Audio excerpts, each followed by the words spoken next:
साहसी बालक। शहर के बाहर एक विशाल पार्क था।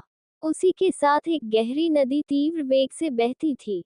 शाम के समय बच्चे, बूढ़े और जवान सभी पार्क में बिछी हरी हरी दूब, क्यारियों में खिले रंग बिरंगे फूल, तरह तरह के पेड़, लताएं और फव्वारों के बीच बैठकर फुर्सत के क्षणों का आनंद लूटते थे।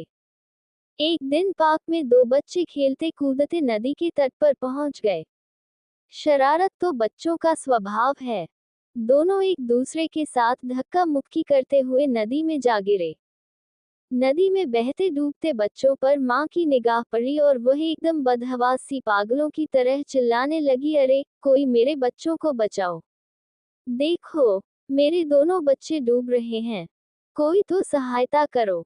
स्त्री के चिल्लाने की आवाज सुनकर वहां भीड़ इकट्ठे हो गई। नदी गहरी थी, किसी की भी नदी में कूदने की हिम्मत नहीं हो रही थी। सब मूक दर्शक बने खड़े थे। माँ हाथ पीट कर चिल्ला रही थी। वह स्वयं ही दौड़कर नदी में कूदने ही वाली थी कि तभी अचानक कहीं से एक लड़का दौड़ता हुआ आया। उसने बच्चों को डूबते हुए देखा तो प्राणों की परवाह किए बिना ही उसने तुरंत नदी में छलांग लगा दी। वह तीर की तरह तैरकर डूबते उठते बच्चों के पास पहुंचा। उन्हें पकड़कर पीठ पर लादा और तैरते हुए बच्चों को सुरक्षित किनारे पर ले आया।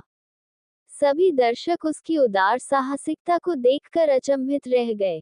सभी मुक्तकंठ से लड़के की प्रशंसा करते हुए कह रहे थे, ये तो कोई मसीहा है जो अचानक प्रकट होकर बच्चों की रक्षा के लिए आ गया।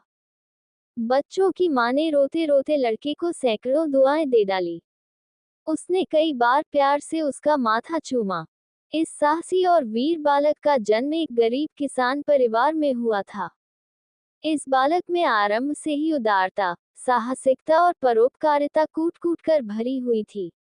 वह साहसी तो था ही, साथ ही वह सादगी पसंद, सत्यवादी और न्यायप्रिय भी था। अपने इन्हीं गुणों के कारण वह हमेशा प्रगति के पथ पर आगे ही आगे बढ़ता रहा। जिस मनुष्य में सादगी हो, सच्चाई हो, साहस और धैर्य हो, मुश्किल से मुश्किल परिस्थितियों से जूझने का दिल हो, तभी वह व्यक्ति महापुरुष बनेगा।